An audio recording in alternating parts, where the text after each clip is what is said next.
দোকানদার যেমন দোকানদারি করার জন্য পাল্লা বানায়, এক পাশে বাচ্চারা বা পরিয়ান দেয়, এক পাশে মাল দেয়, এটা মাপকাঠি করে সমান হইল কিনা।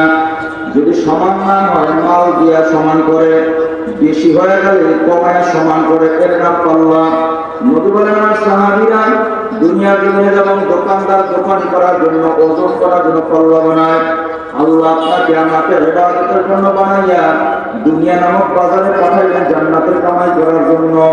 কি পরিমাণ জান্নাতের কামাই করলাম, কি পরিমাণ নেক করলাম, কি পরিমাণ বদি করলাম, এইটা মাপকাঠি করার জন্য আল্লাহ একটা পাল্লা বানাইলেন।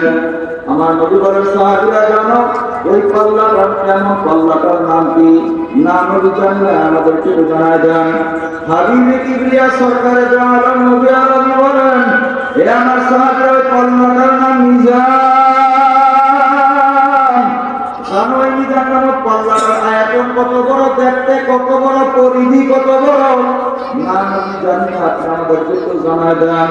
নবী আমার বলেন আমার সাহাবীরা শোনো, আল্লাহ যে পাল্লা বানাইলো আমলনামা মাপকাঠি করার জন্য, এই পাল্লাটার আয়তন এত বড়, দেখতে এত বড়, পরিধি এত বড়, সাত আসমান সাত জমিন যদি একসাথে ধইরা মিজানের পাল্লায় তুলে দেওয়া হয়,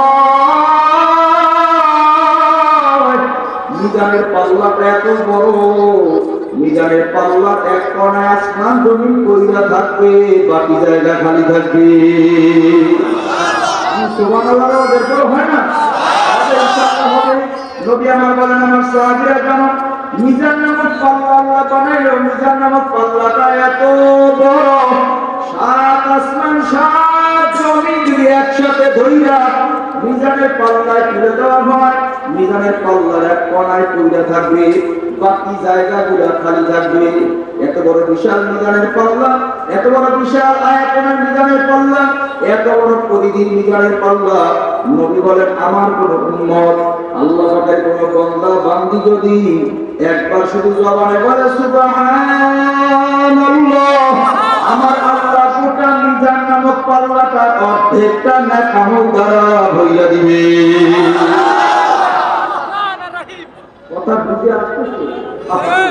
একবারে বিশাল মিজানের পাল্লা, সাত আসমান সাত জমিন যদি একসাথে রাখা হয়, এক কোণায় থাকবে, বাকি জায়গা খালি থাকবে। নবী বলেন একবার যদি কেউ জবানে সুবহানাল্লাহ বলে, মিজানের পাল্লা অর্ধেকটা আল্লাহ নেক আমল দ্বারা ভরিয়ে দিবে। অন্য হাদিসে আছে যদি কেউ একবার সুবহানাল্লাহ বলে, আসমান আর জমিনের মাঝখানে যত ফাঁকা